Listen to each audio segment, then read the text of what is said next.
অনেক দিন পর বাজার করতে বের হলাম। কুমিল্লা থেকে আসার পরে বাসায় অনেক কিছুই ছিল না, যার জন্য বাজার করতে চলে গেলাম।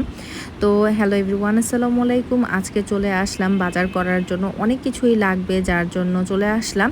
তো আমার বাসার প্রয়োজনীয় জিনিসপত্রই কিনেছি। আমার কিন্তু বাজার করতে বেশ ভালো লাগে। আমি জানি না কার কেমন লাগে। আমার কিন্তু একদমই বোরিং লাগে না। আর যেহেতু আমার মা বাসায় আছে, আমার বাচ্চা-কাচ্চা নিয়ে কোনো টেনশন নাই, প্যারা নাই। আমার বাচ্চা-কাচ্চা রেখে আমি চলে আসছি বাজার করার জন্য।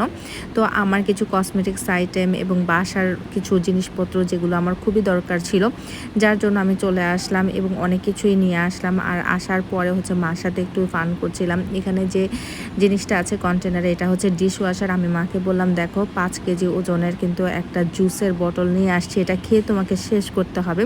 তো আমার মা কিছুতেই বুঝতে পারছিল না যে এটা যে ডিশ ওয়াশার। সে মনে করেছে যে ঠিকই আমি এত বেশি পরিমাণে জুস নিয়ে এসেছি। তো আমাকে বলতেছে এটা কয়দিনে খেয়ে শেষ করবি, এগুলো ভালো হবে কিনা।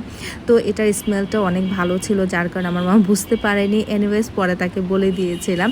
তারপরে এই শপিংগুলো আমি করেছি। এগুলো আমার খুবই পছন্দের কিছু জিনিস, যেগুলো আমি কিনে ফেলেছি। যখনই দেখি এই ধরনের আইটেমগুলো আমি কিছু কিনে ফেলি। বিশেষ করে আমার ভালো লেগেছে ময়শ্চারাইজারটা। আর আমার বাচ্চার জন্য ময়শ্চারাইজার কিনেছি। আমার কিছু আইশ্যাডো প্যালেট দরকার ছিল, তো আমি এই সিঙ্গেল যে আইশ্যাডোগুলো আছে একটু মানে গ্লসি টাইপের, সেগুলো কিনেছি। এছাড়া আমার কিছু সোপ দরকার ছিল, সেগুলো নিয়েছি। বেশ অনেক কিছুই কেনাকাটা করেছি আজকে। তো সিরামও নিয়েছিলাম, কারণ সিরামটা আসলে স্কিনের জন্য বেশ ভালো। শুধু তো বাজার করলেই হলো না, বাজার কিন্তু আবার সুন্দর মতো গুছাতেও হয়, যার কারণে কিন্তু অনেকগুলো টাইম এখানেই চলে গেছে। প্রথমে বাজার বের করেছি, তারপরে হচ্ছে এগুলো গুছাতে হয়েছে। আর এখানে মিস্টার নুডলসের সাথে কিন্তু 4টা প্যাকেট আমি ফ্রি পেয়েছি 16 পিসের। তো এই তো আমার মোটামুটি বাজার দেখানো শেষ হয়ে গেছে। তারপর আমি যে স্যুপটা এনেছি সেটা দিয়ে আমি একটু ফেসটা ক্লিন করে নিয়েছিলাম, কারণ নতুন একটা জিনিস আনলে কিন্তু সেটা এক্সপেরিমেন্ট করতে আসলে অনেক বেশি ভালো লাগে। তো আমি ভালো করে মুখটাকে ক্লিন করে নিয়েছিলাম। আসলে ফেস ওয়াশ বা সোপ যেটাই হোক না কেন, একটু যদি ভালোভাবে মুখটা ক্লিন করা হয় তাহলে কিন্তু নিজের কাছেও ফ্রেশ লাগে।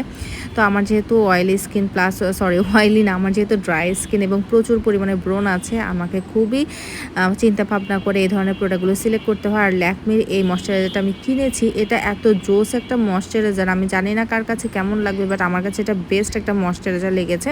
আর এখানে প্যাকেটের মধ্যে কিছু লেগেছিল, যেটা আমি আমার স্কিনে লাগিয়ে ফেলেছি। আর আমার কাছে তো বেশ ভালো লেগেছে। আমার কাছে মনে হচ্ছে অনেক স্মুথ একটা ফিনিশ দেয়।